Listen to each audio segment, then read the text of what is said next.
Brown rice is interesting in our brain health discussion not because it contains any particularly unique or potent neuroprotective compounds, but because it represents a category of whole grains that provide steady energy and metabolic stability. This is a more mundane but potentially more important contribution to brain health than exotic superfoods with special compounds. Brown rice differs from white rice by retaining the bran and germ layers that are removed during polishing. These layers contain fiber, B vitamins including small amounts of niacin, minerals like magnesium, and various phytochemicals.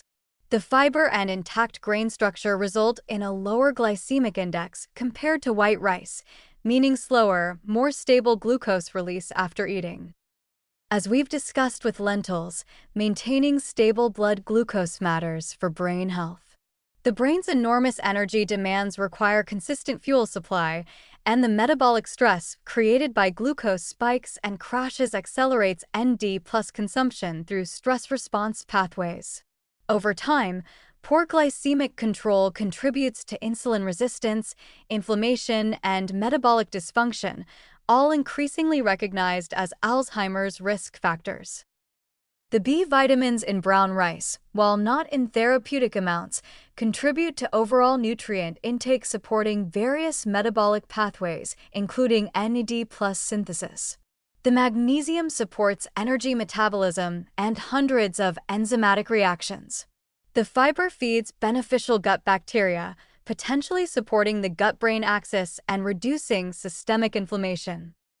However, let's discuss several important concerns with brown rice. First, brown rice contains phytic acid and arsenic.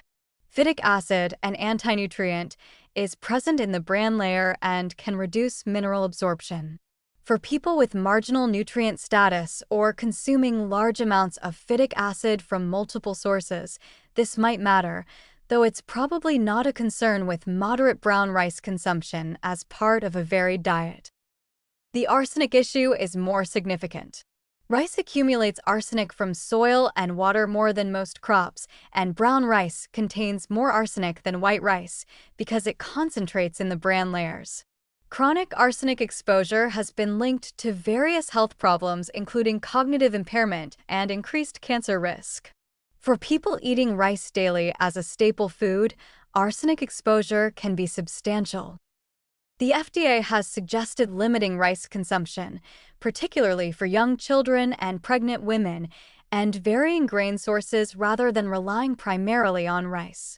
Rinsing rice thoroughly before cooking and using excess water that's drained off can reduce arsenic content somewhat. White rice has less arsenic but also fewer nutrients, so it's a trade-off. Second, for some individuals, brown rice can be harder to digest than white rice. The fiber and outer layers can cause gas, bloating, or digestive discomfort in people with sensitive digestive systems or conditions like irritable bowel syndrome. If brown rice causes problems, it's not worth forcing yourself to eat it for potential brain benefits. Third, there's virtually no research specifically connecting brown rice consumption to Alzheimer's outcomes.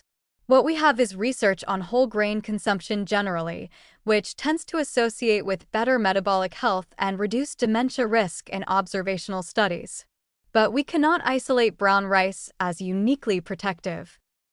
The environmental footprint of rice production includes significant methane emissions from flooded rice paddies and substantial water use. From a sustainability perspective, rice has higher environmental impacts than many other grains. Cost-wise, brown rice is more affordable than many foods we've discussed, making it accessible for various economic situations. It's shelf-stable, versatile, and familiar in many cuisines. From a practical standpoint, including brown rice as one of several whole grains in your diet is reasonable for most people. But vary your grain sources. Quinoa, oats, barley, farro, and other whole grains provide different nutrient profiles and reduce arsenic exposure from rice specifically. If you eat rice regularly, consider alternating brown and white rice to balance nutrient intake with arsenic exposure. Don't fixate on brown rice as essential for brain health. The key is eating predominantly whole food carbohydrate sources with adequate fiber to support stable metabolism, rather than refined carbohydrates and added sugars. Brown rice is one option among many, and if it causes digestive issues or you simply prefer other grains, there are numerous alternatives that support brain health through metabolic stability. The forest matters more than any particular tree. Focus on overall dietary patterns rather than individual foods.